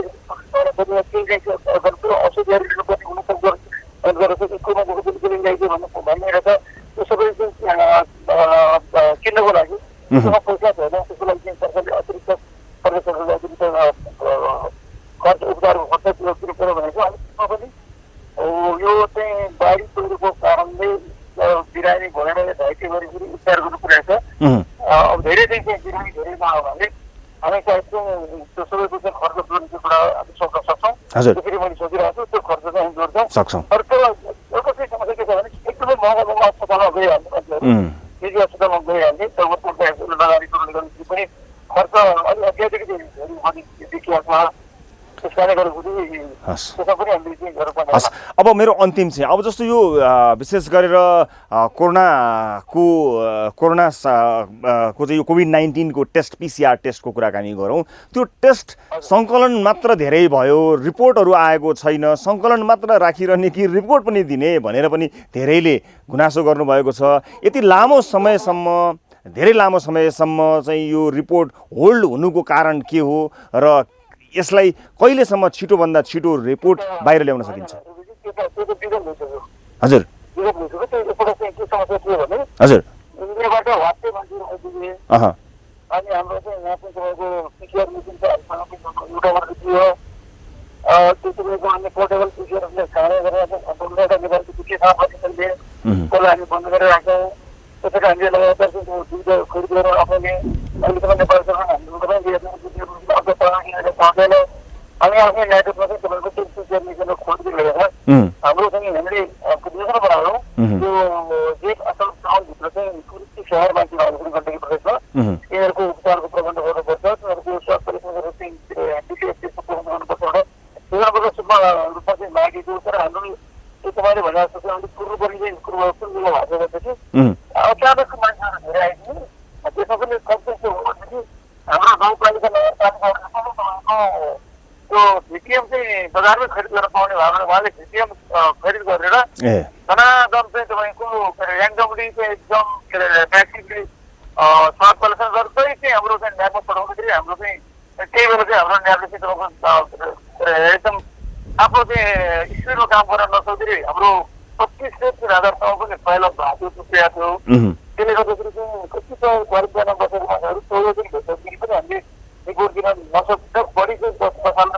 बस्नेहरूलाई चाहिँ हामीले अतिरिक्त चाहिँ खर्च चाहिँ गाउँपालिकाले ट्याक्सलाई पनि पठाइदिएका हो हाम्रो एउटा नीतिगत कुरा चाहिँ के भनेदेखि अरू नेपाल सरकारले के भन्छ स्वास्थ्य मन्त्रालयले के भन्छ मान्छेले कन्फ्युजन गर्ने कुरा मात्रै गऱ्यो उसले त्यसमा हाम्रो चाहिँ सुरुदेखि के भन्यो भने गण्डकी प्रदेश हो अरू के भन्ने थाहा छैन बाहिरबाट आएको मान्छेलाई अनिवार्य 14 दिन क्वारेन्टाइनमा राख्छ त्यो 14 दिन क्वारेन्टाइनमा बस्ने बसेको बेला सबैको टेस्ट गरिसक्छौँ भनेको छौँ त्यसमा हामीले 14 दिन बितेर पनि तपाईँको टिसी निकै हुँदाखेरि त्यो बेला चाहिँ पहिला भन्ने बेलामा टेस्टको चाहिँ रिपोर्ट दिन नसकेको चाहिँ चाँचो हो हामीले करिब चाहिँ एक हप्ता त्यस्तो चाहिँ त्यो समस्या लिएर सबै हामीले त्यो सबै समस्याहरू चाहिँ समाधान गर्छ अरू ठाउँ पनि गएर गरेर अहिले हामी बिरोमा छौँ अब अहिले चाहिँ एक दिन आज कलेक्सन गरेको भोलि ढिलोमा पर्छिको आइहाल्छ धेरै कुरो पनि अब म केही विषय तपाईँलाई नोट मात्र गराएँ मलाई यसको जवाफ भन्दा पनि यसलाई नोट गराएँ हामीले यहाँ आउँदाखेरि पाएका गुनासाहरूमा बैंक तथा वित्तीय संस्थाहरूका गुनासाहरू हामीले देख्यौँ अवैध रूपमा सम्पूर्ण चाहिँ यो अनुमतिहरू नलिएको पूर्वाधार नपुगेका क्रसर उद्योगहरू सञ्चालन भएको विषय पनि हामीले देख्यौँ पोखरा युनिभर्सिटीका विद्यार्थीहरूले आफ्ना मागहरू राखेको विषयहरू देख्यौँ र अन्य ठगी लगायतका र यो जग्गा जमिनसँग सम्बन्धित गुनासोहरू पनि देख्यौँ यसमा मैले तपाईँलाई गम्भीर ध्यान आकर्षण मात्र गराएँ यो कुराकानीमा र हामी आशा गर्दछौँ आम जनताका यी गुनासाहरू पछि अब आउने दिनहरूमा कम हुँदै जानेछन् र सरकारले विशेष गरेर प्रदेश सरकारले यसलाई सम्बोधन गर्न विशेष पहल गर्नेछ भन्ने आशा गर्छु म हजुर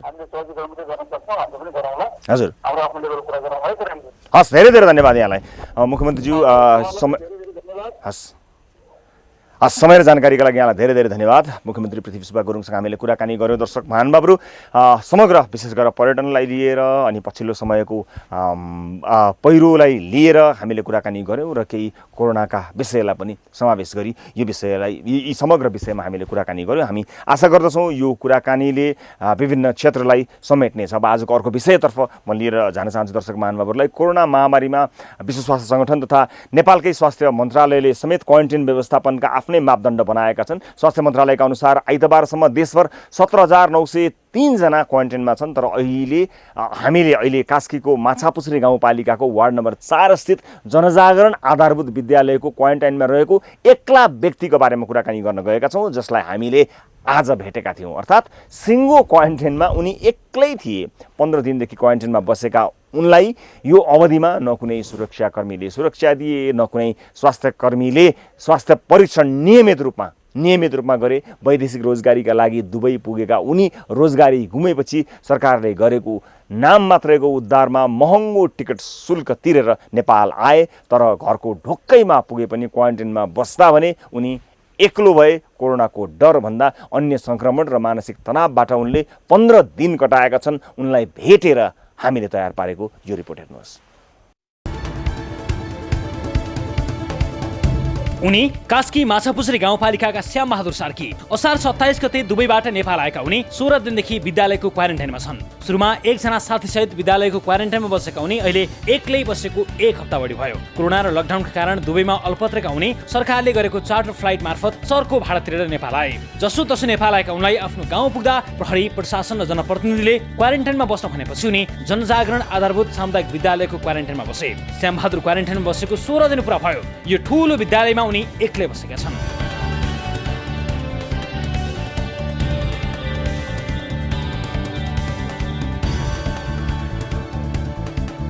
माछापुच्छ्रे गाउँपालिका वार्ड नम्बर 4 लाचोकमा यो क्वारेन्टाइन जहाँ एकजना मात्र हुनुहुन्छ। उहाँ एकजना मात्र, न हेर्ने कोही छ न सोध्ने कोही छ, केही पनि छैन, कोही पनि छैन। लामो समयदेखि उहाँ एक्लै बसिरहनु भएको छ। उहाँको रिपोर्ट पनि अहिलेसम्म आएको छैन, केही पनि थाहा छैन। बुझ्ने, हेर्ने, सुन्ने, कुरा गर्ने कोही पनि छैन। सरकारी क्वारेन्टाइन भने पनि 16 दिनदेखि उनलाई खाएको नखाएको कसैले पनि सोधेका छैनन्। खानाको के कुरा, विद्यालयमा सुरक्षाकर्मी, स्वास्थ्यकर्मी कोही पनि आएका छैनन्। 16 दिनदेखि उनी आफ्नै घरबाट खाना, खाजा र पानी मगाएर खाइरहेका छन्।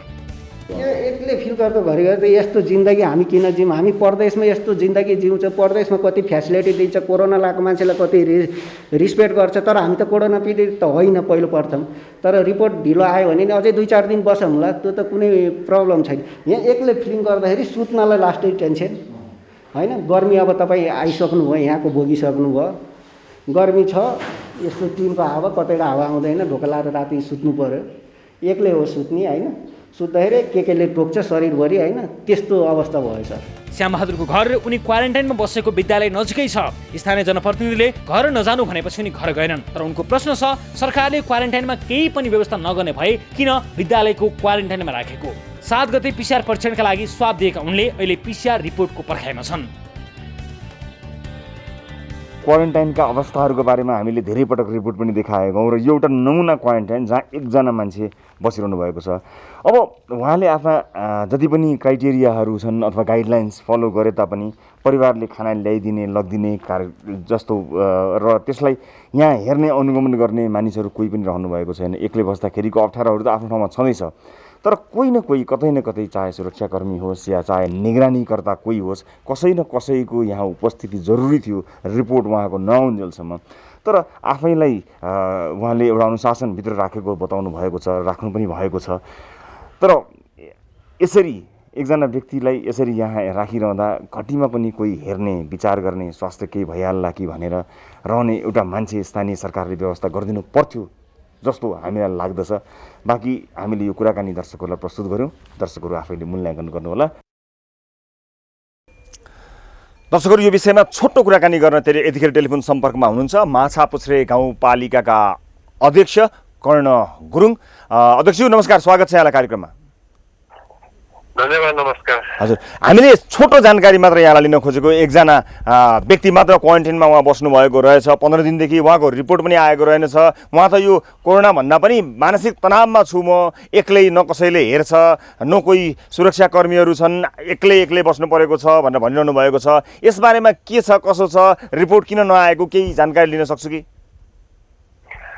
रिपोर्ट त्यस्तो छ, अब तपाईँको हामीले सब सङ्कलनको लागि यहाँ कर्मचारी छ हाम्रो एकजना ल्याब एसिस्टेन्ट। हजुर, उहाँमार्फत हामीले स्वाब सङ्कलन गर्छौँ र सङ्कलन गइसकेपछि त्यसको जुन प्रयोगशाला छ त्यसमा पठाइसकेपछि त्यसको रिजल्ट ल्याउने भन्ने कुरा त अब प्रयोगशालाको कुरा हो।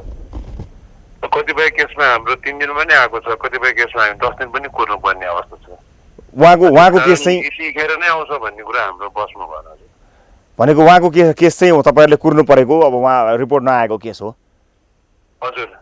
अब ठिक छ, त्यो त केही छैन। तर एउटा कुरा के भने मान्छे आफै स्व अनुशासनमा बस्ने त मान्छेको भइ नै हाल्यो। तर एकजनै मान्छे मात्र भए पनि त्यहाँ एउटा सुरक्षाकर्मी चाहिएला, केही अप्ठ्यारो पर्ला, समस्या पर्ला, कोही एउटा सहयोगी कोही न कोही त चाहिएला नि। नितान्त एक्लो एकजना मान्छेलाई त्यत्तिकै छोडिदिनु भएको छ, हेर्ने कोही छैन, सुन्ने कोही छैन, केही बताउनु परे केही छैन। त्यस्तो हुन्छ र सर? चाहे एकैजना किन नहोस्, क्वारेन्टाइनमा त केही न केही, कोही न कोही त हुनु पर्ला नि। कोही पनि मान्छे नभएको किन त्यस्तो भएको होला? होइन, कोही न कोही हुनुपर्छ भनेको बिहान बेलुका हामीले खाना पुऱ्याउँछ, त्यहाँ उहाँसँग फोन सम्पर्क छ। कसले खाना कसले पुऱ्याउँछ? होइन खाना कसले पुऱ्याउँछ र? खाना घरबाटै पुऱ्याउँछ। उहाँको घरबाट त तपाईँहरूले पुऱ्याएको होइन नि त, हामीले पुऱ्याउँछौँ न भन्नुहोस् न। उहाँको घरबाट आउँछ नि खाना त? अनि हामीले पुऱ्याउँछ भन्न खोजेको उहाँलाई खाना पुऱ्याउने मान्छे छ त आफ्नो परिवारमा। ए, मतलब अब चाहिँदैन यो विषयमा हामीले सब सङ्कलनको लागि त्यहाँ नजिकको चाहिँ एउटा स्कुलमा, जनजागरण स्कुलमा चाहिँ लगाएको थियो उहाँलाई। हजुर। त्यो बेलामा उहाँ जाँदाखेरि गाउँलेबाट के कुरा आयो भन्दाखेरि उहाँ त यसरी टुलिराख्नु भएको छ, क्वारेन्टाइनमा बस्नु भएको छैन भन्ने कुरा आयो। अनि त्यो थाहा थियो हामीलाई, उहाँ चाहिँ सब सङ्कलन लैजानु भएको भनेर। त्यसमा मलाई चाहिँ यस्तो कमेन्ट गर्यो गाउँलेहरू म इतिहास साथीसँग बसिरहेको छु भन्ने हुँदा हुँदा पनि मलाई त्यस्तो कमेन्ट आएर मैले चाहिँ यस्तो गरे हो भन्ने उहाँले फेसबुकमा नि हाल्नु भएको छ एउटा लाइभ। त्योभन्दा उहाँसँग नजिकै बस्नुभन्दा पनि हाम्रो निगरानीमा हुनुहुन्छ उहाँ। ए निगरानी चाहिँ कसरी गर्नुभएको छ भनेर सोधेको मैले, सरले हुनुहुन्छ भन्नुभयो, मैले त्यति जवाफ मात्र मागेको। निगरानी चाहिँ कसरी गर्नुहुन्छ? न मान्छे छ, न हेर्ने छ, न सिसी क्यामेरा छ, कसरी गर्नुहुन्छ? फोन गरेर भरमा गर्नुहुन्छ कि ल उहाँ निस्किनु नै भयो अरे, उहाँले स्वविवेक प्रयोग गर्नु भएन अरे, मानव उहाँ पोजिटिभ हुनुहुन्छ अरे भने त्यो पनि त समस्या भयो होला नि। निगरानी चाहिँ कसरी गर्नुहुन्छ भनेर मात्र जान्न खोजेँ सर मैले। निगरानी त हाम्रो स्वास्थ्य कर्मी हुनुहुन्छ। कहाँ हुनुहुन्छ सर? स्वास्थ्य कर्मीले बिहान बेलुका उहाँको त चोरै राख्नुहुन्छ त। खैर एकपल्ट सर चेक गर्नु होला उहाँ हुनुहुन्छ कि हुनुहुन्न, कसले हेर्नुभयो हुनुहुन्छ कि हेर्नुहुन्न, तपाईँले भन्नुभएको कुरालाई पुष्टि गर्ने गरी एकपटक आफैले चेक गर्नु होला। मैले यो कुरालाई योभन्दा अगाडि बढाइनँ। यहाँलाई धेरै धेरै धन्यवाद समय र जानकारीका लागि। र हामीले आज गरेको कुराकानी र उहाँले भन्नुभएको कुरा र हामी आफैले गएर हेर्दा पनि त्यहाँ अर्को कोही सहयोगी पनि हुनुहुन्न, सुरक्षाकर्मीहरू पनि हुनुहुन्न। खैर यो एउटा विषय एकजना मात्र व्यक्तिमा हुनुभएको कारणले गर्दा यो विषयबारे यहाँ आएको बेलामा एउटा रिपोर्ट तयार गर्नु थियो, हामीलाई जानकारी गराउनु थियो। यो जानकारी हामीले गराएका थियौँ। अब आजको अर्को विषय दर्शक महानुभावहरू, कञ्चनपुरकी 13 वर्षीय बालिका निर्मला पन्तको बलात्कारपछि हत्या भएको तर अपराधी पत्ता नलागेको 2 वर्ष पुगेको छ। यो घटनालाई फर्केर हेर्दा अनुसन्धानमा लापरवाही गर्ने प्रहरी, सूचना र समाचार प्रसारणमा लापरवाही गर्ने पत्रकार रे र हल्लालाई आधिकारिक बनाई सरकारलाई निर्णय नै गराउन सक्ने अधिकार कर्मी तथा अभियन्ताले समेत धेरै गिजोलेको घटनाको रूपमा यो रह्यो। तर मृतक निर्मलाको आत्माले शान्ति पाएन अझै, उनको परिवारले न्याय पाएन अझै। घटनाको दिनदेखि सुरु भएदेखि नै अनुसन्धान हुँदैछ भन्दै आएको प्रहरीले आफ्नै अनुसन्धान अधिकृत माथि अनुसन्धान गर्न लाग्यो। दर्जनौँ प्रहरी अधिकारीले अरू परिवर्तन भए, दर्जनौँ छानबिन समिति बने, त्यत्तिकै सङ्ख्यामा प्रतिवेदन आए, तर निर्मलाले न्याय पाइनन्। 1 वर्ष अघि नै छोरीको बलात्कारपछि हत्या गर्ने व्यक्ति यही हो भन्दै प्रहरीमा किटानी जाहेरी दिएकी निर्मलाकी आमा दुर्गादेवी पन्तको किटानी जाहेरीलाई प्रहरीले नोटिसमै नलिएको जस्तो देख्न लागिसकिएको छ। दुर्गादेवीका आँखा अहिले पनि उभानो भएका छैनन्। यसै विषयमा हामीले तयार पारेको यो अर्को रिपोर्ट हेर्नुहोस्।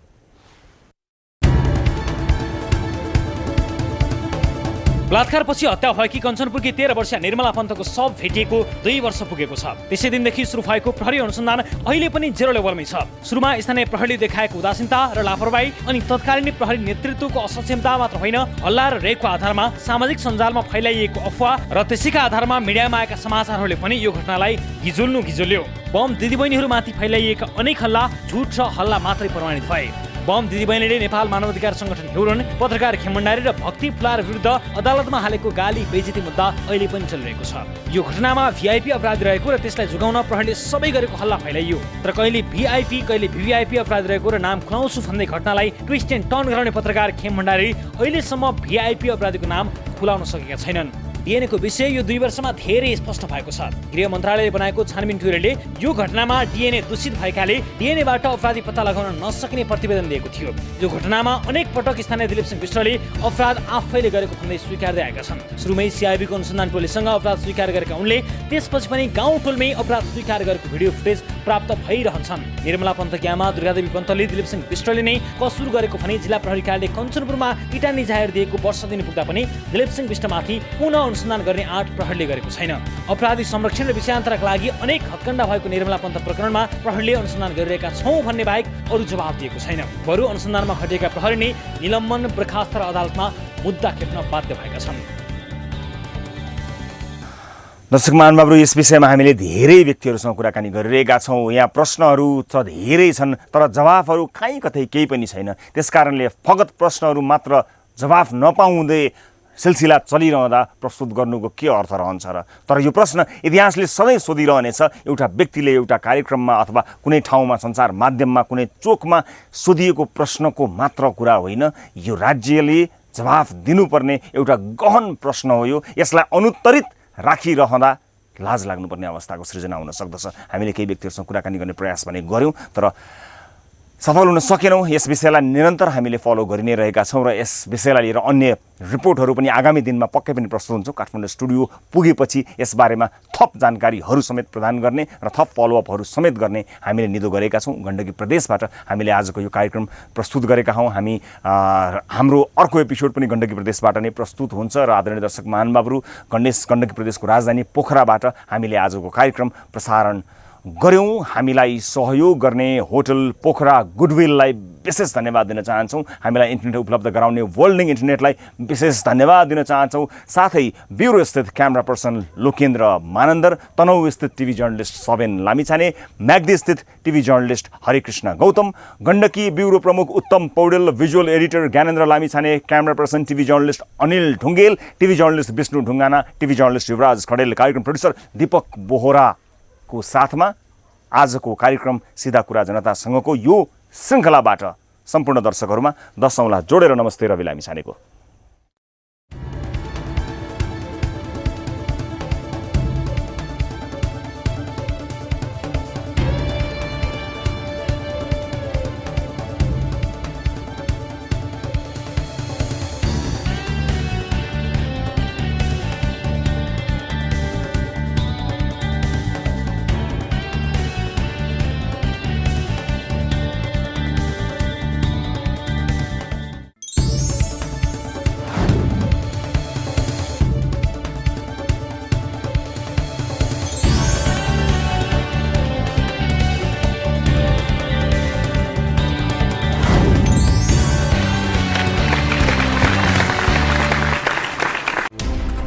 कोरोनाले सिर्जना गरेको सङ्कटमा पल पलका न्युज अपडेट र हर क्षेत्रको कभरेजका लागि न्युज 24 नेपाल युट्युब च्यानललाई सब्स्क्राइब गर्नुहोला।